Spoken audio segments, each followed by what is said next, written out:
بسم اللہ الرحمن الرحیم۔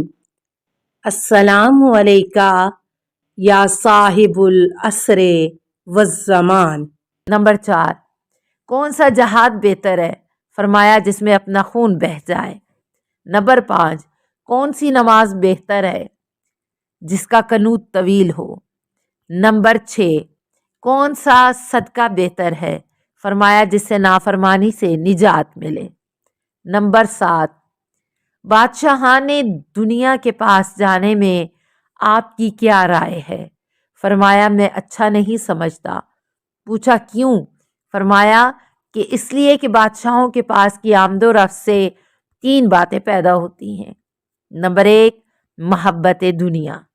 نمبر 2، فراموشی مرگ۔ نمبر 3، قلت رضائے خدا۔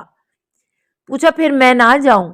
فرمایا میں طلب دنیا سے منع نہیں کرتا، البتہ طلب معاصی سے روکتا ہوں۔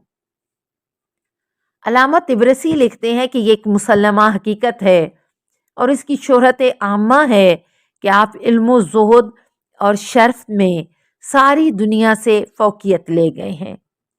آپ سے علم القرآن، علم آثار، علم السنن اور ہر قسم کے علوم حکم، آداب وغیرہ کے مظاہرہ میں کوئی نہیں ہوا۔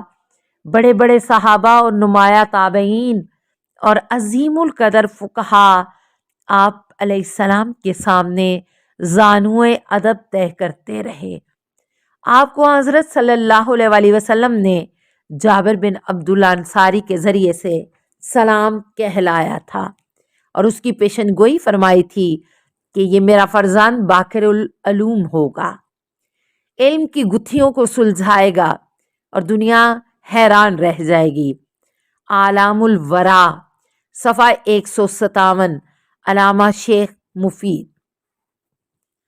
علامہ شبلنجی فرماتے ہیں کہ علم دین، علم احادیث، علم سنن اور تفسیر القرآن اور علم سیرت و علوم و فنون، ادب وغیرہ کے ذخیرے جس قدر امام محمد باقر علیہ السلام سے ظاہر ہوئے، اتنے امام حسین اور امام حسن علیہ السلام کی اولاد میں سے کسی سے ظاہر نہیں ہوئے۔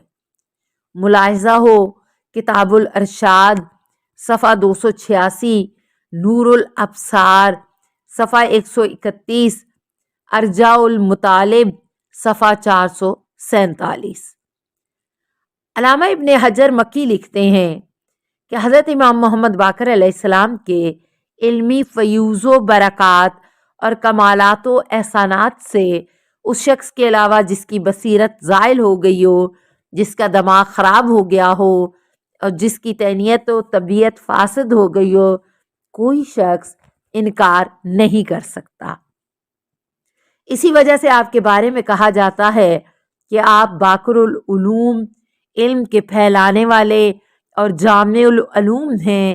آپ کا دل صاف، علم و عمل روشن و تابندہ، نفس پاک اور خلقت شریف تھی۔ آپ کے کل اوقات اطاعت خداوندی میں بسر ہوتے تھے۔ عارفوں کے قلوب میں آپ کے آثار راسخ اور گہرے نشانات نمایاں ہو گئے تھے، جس کے بیان کرنے سے وصف کرنے والوں کی زبانیں گونگی اور عاجز و درماندہ ہیں۔ آپ کے ہدایات و کلمات اس کثرت سے ہیں کہ ان کا احصاء اس کتاب میں ناممکن ہے۔ سوائق محرکہ صفحہ 130۔ علامہ ابن خلقان لکھتے ہیں کہ امام محمد باقر علیہ السلام علامہ زمان اور سردار قریب الشان تھے۔ آپ علوم میں بڑے تباہر اور وسیع الاطلاق تھے۔ وافیات الاعیان جلد 1 صفحہ 450۔ علامہ ذہبی لکھتے ہیں کہ آپ بنی ہاشم کے سردار اور متبحر علمی کی وجہ سے باقر مشہور تھے۔ آپ علم کی تہ تک پہنچ گئے تھے اور آپ نے اس کے وقائع کو اچھی طرح سمجھ لیا تھا۔ تذکرۃ الحفاظ جلد 1 صفحہ 111۔ علامہ شبراوی لکھتے ہیں کہ امام محمد باقر علیہ السلام کے علمی تذکرے دنیا میں مشہور ہوئے اور آپ کی مداح و ثنا میں بکثرت شعر لکھے گئے۔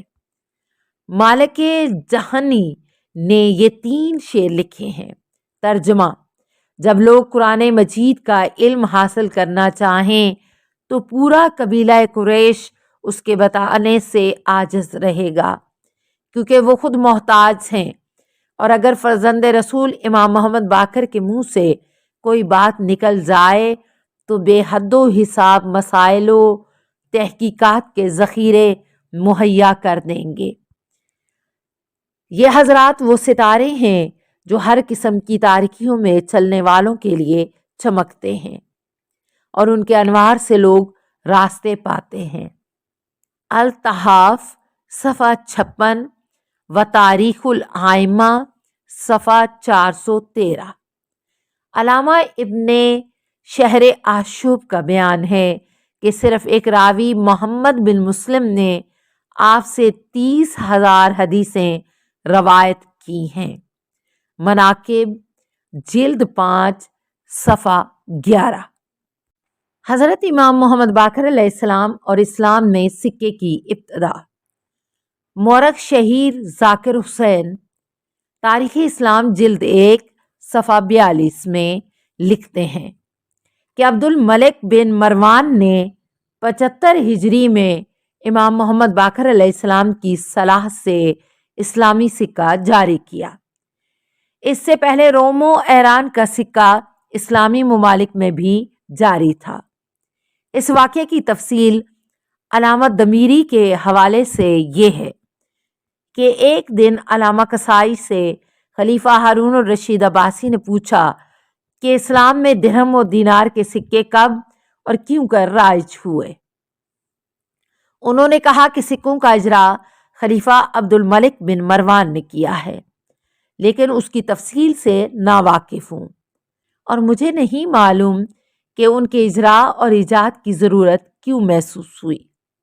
ہارون الرشید نے کہا کہ بات یہ ہے کہ سابقہ دور میں جو کاغذ وغیرہ ممالک اسلامیہ میں مستعمل ہوتے تھے وہ مصر میں تیار ہوا کرتے تھے، جہاں اس وقت نصرانیوں کی حکومت تھی، اور وہ تمام کے تمام بادشاہ روم کے مذہب پر تھے۔